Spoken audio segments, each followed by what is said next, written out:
Aloha everyone and welcome to today's webinar. We're so thankful that you guys have joined us today.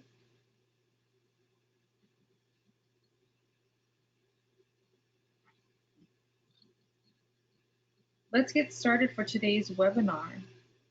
We are thankful to have the Administration for Native Americans giving us the opportunity to go ahead and present this from the ANA Pacific region.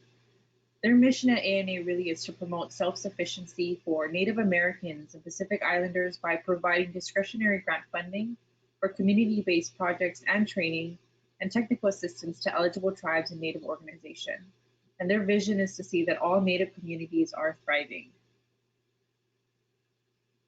A little bit about today's presenter. We have Mr. Matthew Ng, who is the TA specialist from the ANA Pacific region. Matthew Kaulana grew up on the island of Maui and has worked with ANA's Pacific Region Training and Technical Assistance Center for the last 8 years. As a technical assistance specialist, Matt helps nonprofits develop and sustain community-driven ANA projects serving Hawaiian, Samoan, Tokelauan, Chamorro, Carolinian, and other First Nation people across the Pacific. Previously, Matt worked in publishing and media, including grant writing with Hawaii-based nonprofits. He has a Master in Business Administration, excuse me, and an undergraduate degree in journalism and communication. Today, Matt lives in Nu'uanu with his wife, Kelsey.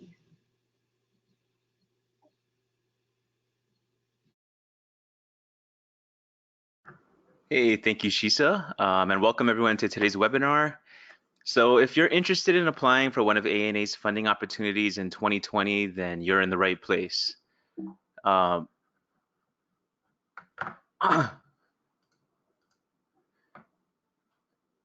ANA provides grants of up to $400,000 per year for 1, 2, or 3-year projects serving Native communities across the country and Pacific.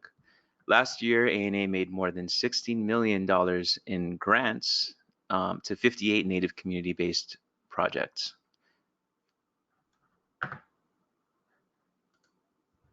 In general, ANA funds social and economic development projects like cultural preservation and entrepreneurship programs, native language preservation and maintenance, including language immersion schools and projects, and environmental and regulatory enhancement for tribes and villages.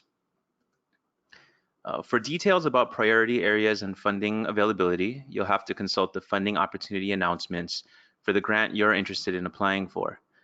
Once your FOA is published, you'll have 90 days to read it thoroughly and write your grant application. So fortunately for you, the 2020 FOAs have not been published yet. So for us, this gives us some time to make sure that our organization is fully registered and up to speed so that we're ready to apply for an ANA grant. And that's the purpose of this webinar, to make sure you're ready to apply for an ANA grant from day one. So we have 3 objectives for this session. To make sure you're eligible for an ANA grant, to register or update the online accounts your organization will need to have set up in order to apply for an ANA grant, and to prepare your team and your community for the process of preparing an ANA grant application. As with all of ANA's twice monthly webinars, this session is being recorded. So don't worry too much about transcribing each slide or getting every single detail. Later on, you'll be able to play back and pause portions of this webinar to guide you through the process step by step. And we'll send out that recording to you a few days to a week after this webinar is done.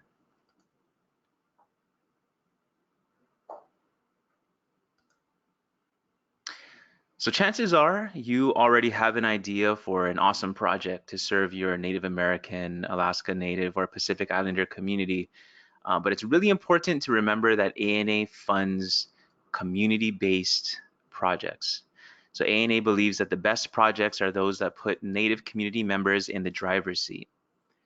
This ensures that projects align with what your community actually needs rather than what you may think it needs.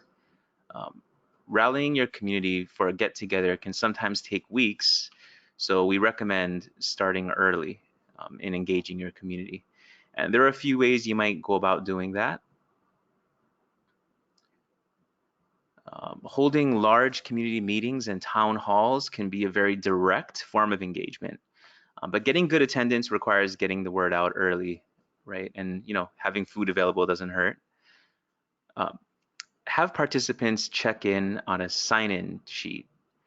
Leave a space on your sign-in form, allowing attendees to self-identify as Native. Later, you'll attach the sign-in sheet plus meeting minutes to your grant application as evidence of your community-based strategy. Surveys can be another way to get your community involved in designing your community-based project.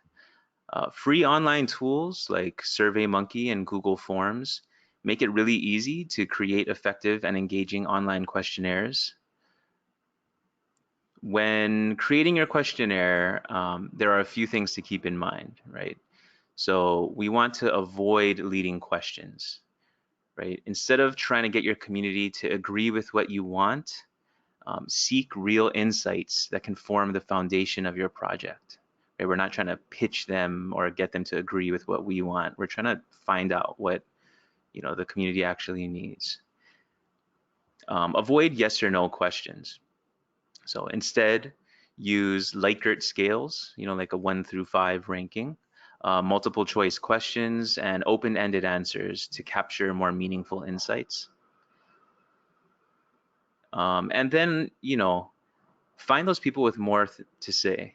Allow respondents to opt in to a follow-up interview. I mean, you'd be surprised at how many people will actually choose to participate in a 10-minute phone call or focus group.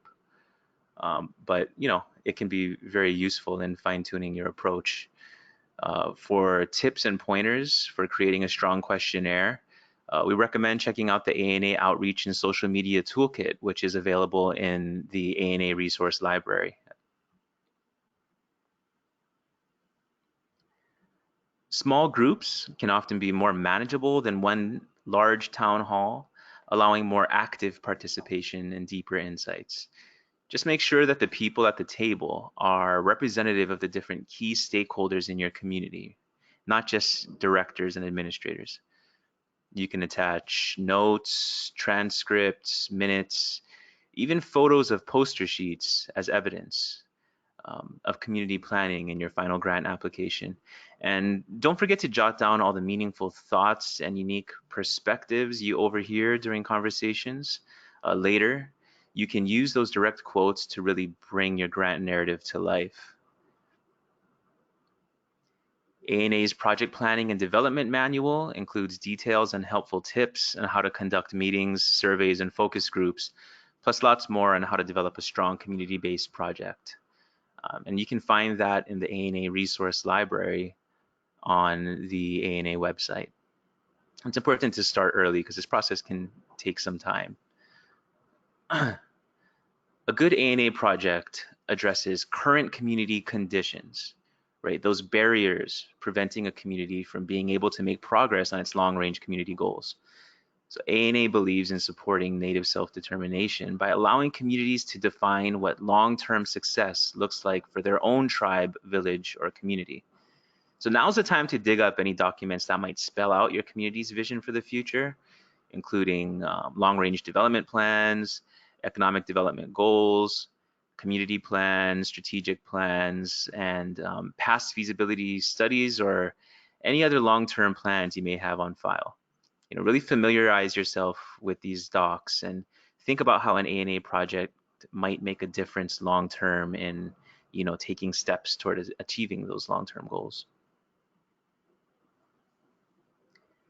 If your community has not defined any long-term plans yet, you can start the process now. Consult ANA's nonprofit toolkit, available in the ANA Resource Library, for helpful tips on facilitating a strategic planning process. Next, you want to make sure your organization is one of the entity types eligible for an ANA grant. These include federally or state recognized tribes, urban Indian centers, Alaska Native villages, Native serving nonprofit organizations, public state agencies serving Native people in Guam, American Samoa, and CNMI, and tribal colleges and universities. And if you're pretty sure your organization has gotten an ANA grant before, then there are two things that you'll want to check on. So first, does your organization currently have an ANA grant? If your current grant project will still be ongoing this year, then you won't be awarded another grant in the same program area. You can only hold one of each type of grant award at a time within what's called the CFDA number.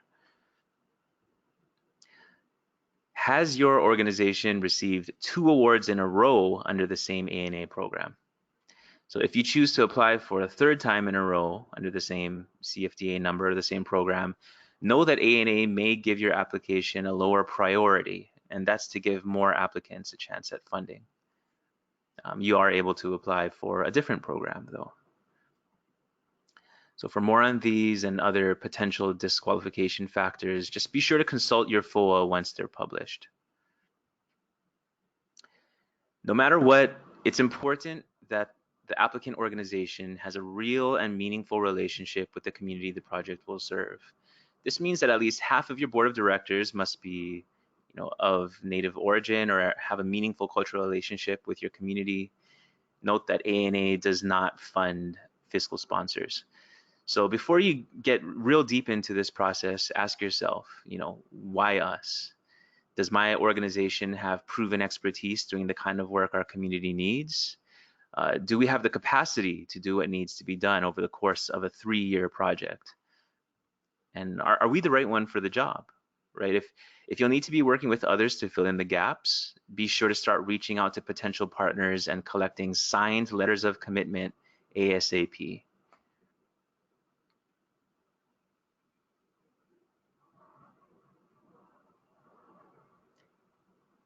Grants.gov is the US government's portal for all grant awards.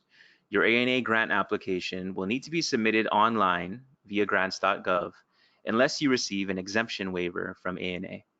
If you're a new applicant, registering a grants.gov account can take up to 6 weeks to complete, so it's important to start early.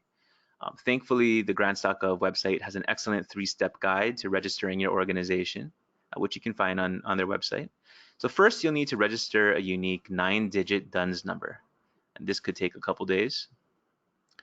Next, you'll register an account with the System for Award Management, or SAM. This step could take anywhere between 2 weeks to 5 weeks if you still need to register an EIN. And finally, you'll be able to register for an organization account in grants.gov and be all set up to apply for an ANA grant in 2020. Registering your accounts is completely free and really easy. So be aware of official looking websites trying to charge you money to register for SAM or grants.gov. Remember, if a website's asking you for your personal credit card information, you're in the wrong place. Make sure the website you're on ends in .gov and you should be okay. The first step is to register for a DUNS number. The government works with Dun & Bradstreet to assign your organization a unique 9-digit number in the Data Universal Numbering System. Registering a DUNS number is easy, and the whole process can take between 1 to 2 days. So there are 2 ways that you can go about it.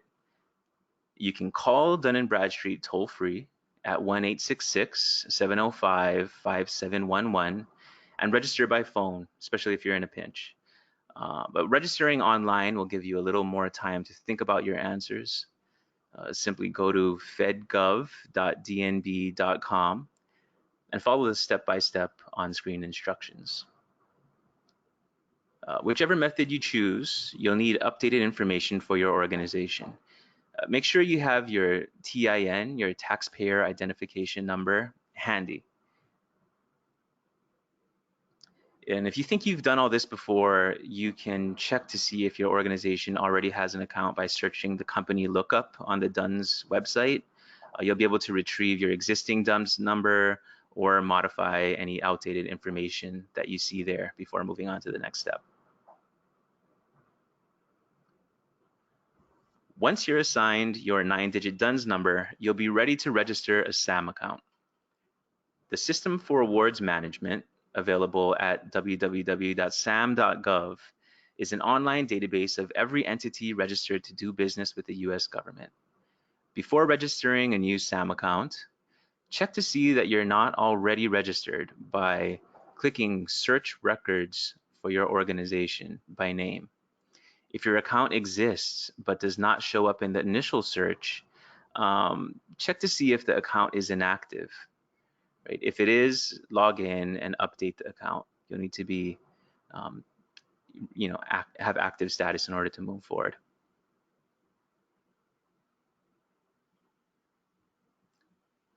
If you don't have an existing account, then it's time to register a new one. So first, you'll have to make yourself a user account. You may be required to create a secure login.gov account first. This is a new government-wide system that's being implemented for online systems.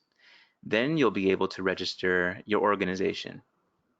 So it helps to have 3 things on hand at the ready before you start registering your entity account for your organization.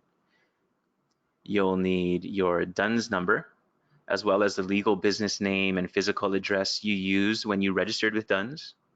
You'll need your taxpayer identification number, or TIN, as well as the taxpayer name associated with that TIN.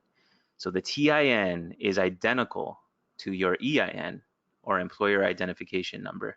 You might find this on a recent 1099 or W-2, or you can look it up in the IRS tax-exempt organizations search, which we'll talk about a little later. Finally, you'll need to have your organization's bank account information, including account number, account type, and routing number, so that you can set up electronic funds transfers with the US government. You should also think carefully about who you appoint as your e-business point of contact.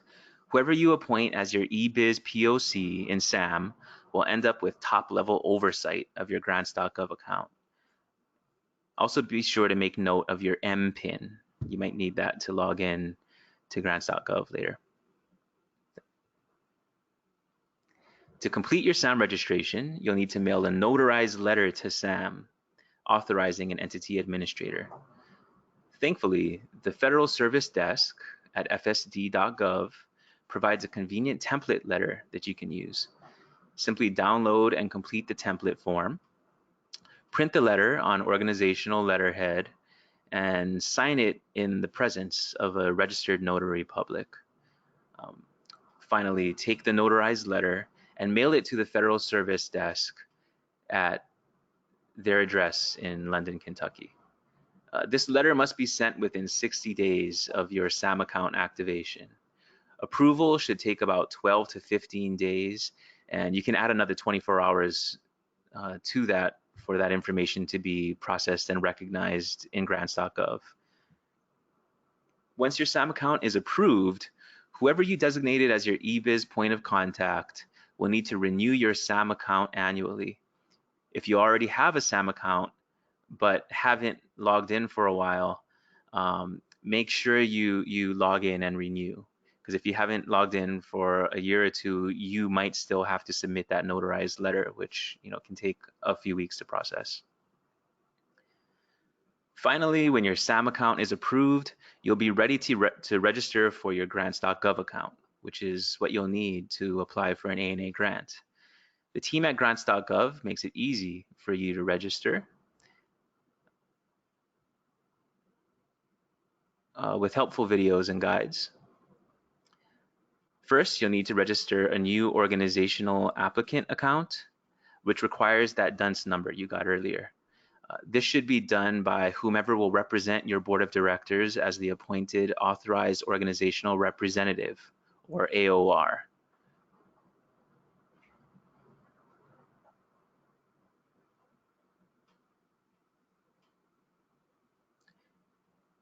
Remember the eBiz POC you appointed in SAM? This person now has top-level administration of your Grants.gov account and will be able to appoint multiple AORs to oversee different grants with different agencies. For smaller organizations, your AOR and your eBiz POC might be the same person.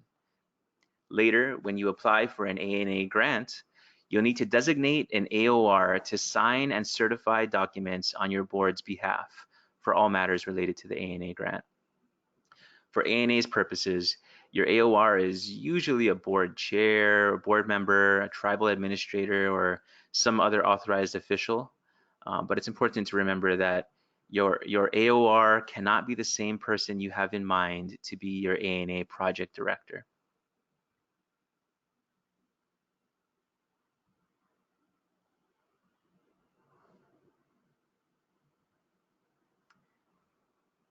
Nonprofit organizations applying for ANA grants must submit proof of their nonprofit status in the appendices of the application. ANA accepts several forms of proof of nonprofit status, including your original certificate of incorporation or similar documents clearly establishing your initial nonprofit status.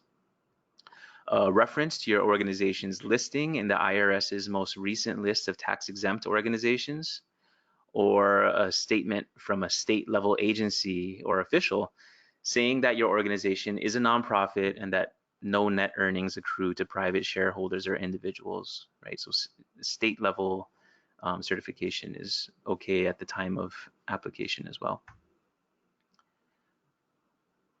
A copy of your original IRS determination letter should do the trick. It's the form, or it's the letter you received when your original application for 501c3 status was first approved by the IRS. Your taxpayer identification number, also known as your employer identification number, is in the top right corner of that determination letter. So remember, you need this when you're registering a DUNS number and a SAM account. The IRS website at irs.gov provides lots of helpful resources for charities and nonprofits. With their handy tax-exempt organization search, you can search for nonprofits by name, state, and more. The results will give you your EIN and let you know if the nonprofit has compliant status. If you've fallen into non-compliant auto revocation status, the IRS site has lots of resources to help you get back on track before awards are made.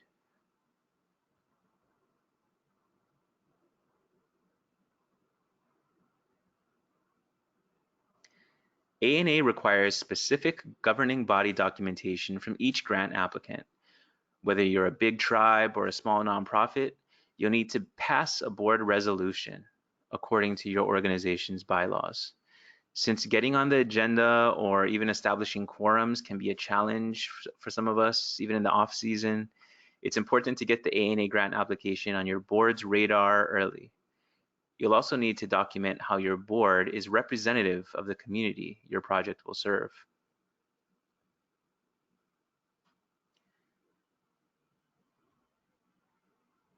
Your ANA grant application will have a page limit, so try to keep your board resolution to one single page.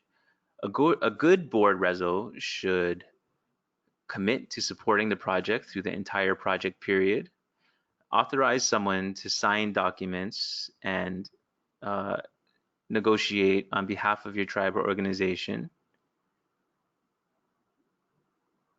indicate that the community was involved in the project planning process, and indicate the specific dollar amount of matching funds, if applicable. That's where your match will come from.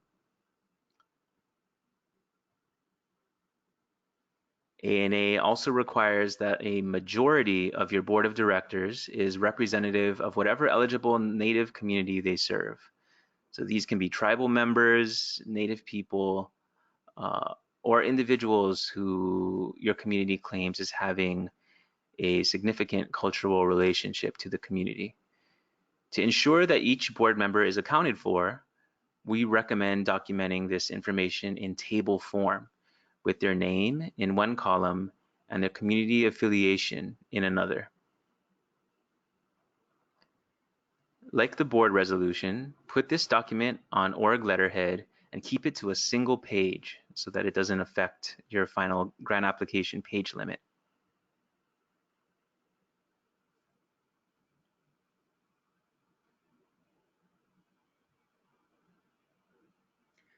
While your community members should be driving your project, it'll be up to your core grant writing team to put together your ANA grant application, which can be up to 150 pages long.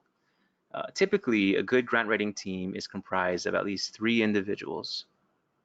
So your visionary is someone mission focused, always with her eye on the prize. She might not be the greatest writer sometimes or, with paperwork, but she's known in the community and has a passion for the kind of work that needs to be done. You can find her out there doing the work on any given day. Your lead writer should be task and detail oriented, someone able to write and edit drafts of 50 to 100 page documents while keeping your team on deadline. Very important.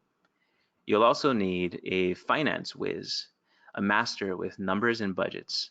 This person can help you get estimates, make financial projections, set up accounting infrastructure for the project, and format spreadsheets. ANA offers a useful calendaring tool to help your team map out your grant writing timeline. You can find it in ANA's application toolkit. Make sure you're using the most recent version from 2019. A new version will be released once the FOAs are published. The application toolkit is a useful companion to each year's FOA, providing templates and tips. But yeah, be advised that content may be outdated once the new FOAs are published. Section 6 of the toolkit provides useful checklists for tasks you'll need to complete while putting together your ANA application, allowing you to assign each of your team members different tasks with start and end dates for each. As I mentioned earlier, ANA's 2020 funding opportunities have not been published yet. For updates, visit the ANA website at acf.hhs.gov/ANA and sign up for the ANA newsletter. We highly recommend signing up for that newsletter. That's where a lot of announcements on funding opportunities and new projects, even grants from partner agencies within ACF, HHS, or beyond are shared often. So recommend that.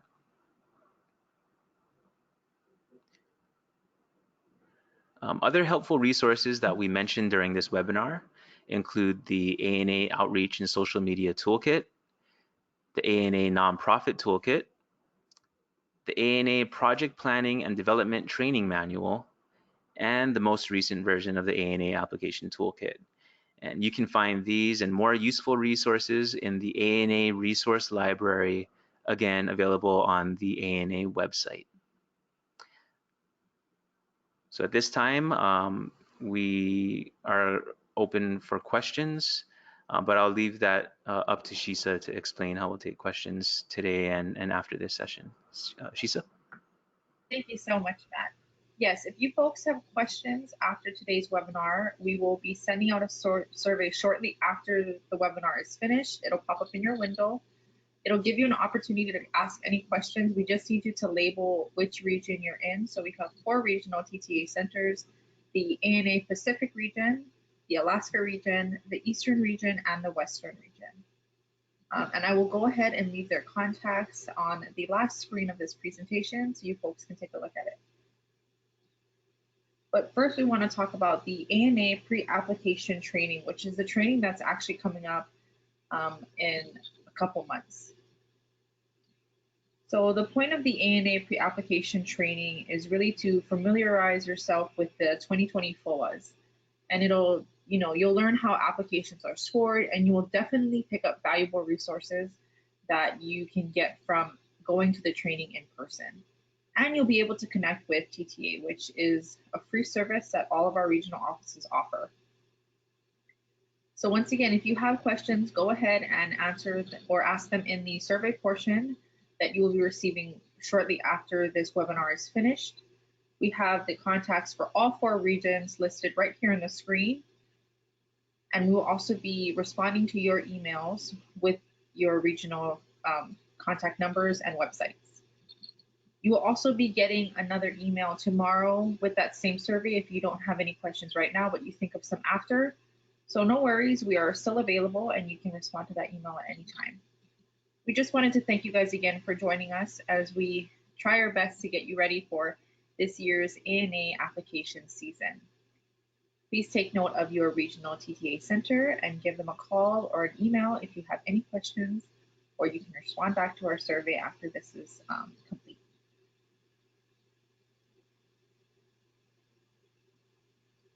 Have a great day, and this concludes today's webinar.